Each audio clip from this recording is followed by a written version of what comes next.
अजित पवारांचा अपघात झाला की घात याबद्दल त्यांच्याच पक्षातले नेते गप्प का आहेत? शोकसभेत हसणाऱ्या लोकांच्या पक्षाला बारामतीकरांनी मतं का द्यायची, असे सवाल बारामतीमधून अपक्ष लढणाऱ्या अभिजित बिचुकले यांनी विचारलेत. पाहूयात यावरचा एक रिपोर्ट. अजित पवारांच्या अपघातावर जे प्रश्न रोहित पवार उपस्थित करतायत तेच प्रश्न सुनेत्रा पवारांसह त्यांच्या पक्षातले नेते का मांडत नाही, असा सवाल अभिजित बिचुकलेंनी मांडलाय. बिचुकलेंनी बारामतीत अपक्ष म्हणून स्वतःची उमेदवारी दाखल केली. सुनील तटकरे का गप्प आहे, प्रफुल्ल पटेल का गप्प आहे. शोक सभेमध्ये मुकेश अंबानी आणि अदानीच्या इथं हसत प्रफुल्ल पटेल बसला होता आणि नाना पाटेकर भाऊक होऊन काय बोलायचं नाही म्हणून गेले.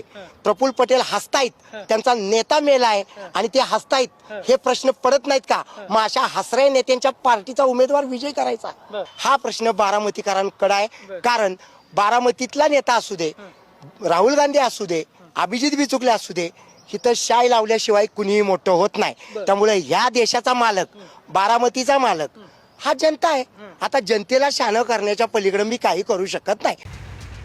विशेष म्हणजे जेव्हा मवियाचं सरकार होतं, गृहमंत्री अनिल देशमुख होते, त्यावेळी अभिनेता सुशांतसिंह राजपूतच्या मृत्यूची चौकशी सीबीआयकडे द्या, असं पत्र खुद्द पार्थ पवारांनी त्यांच्याच पक्षाच्या गृहमंत्र्यांना दिलं होतं.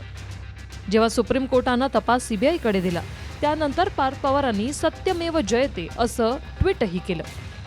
मात्र आता खुद्द त्यांचे वडील अजित पवारांच्या मृत्यूबद्दल शंका कुशंकांना वाव असताना पार्थ पवार गप्प का आहेत, अशाही चर्चा सोशल मीडियात होऊ लागल्यात.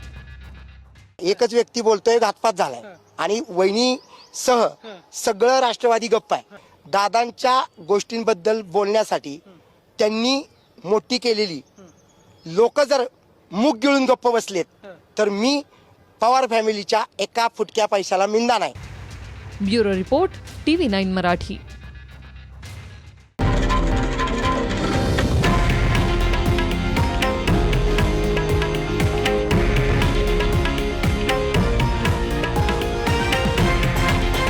हे आहे देशातील नंबर 1 न्यूज नेटवर्क आणि आपण पाहत आहात TV9 मराठी, एकमेव.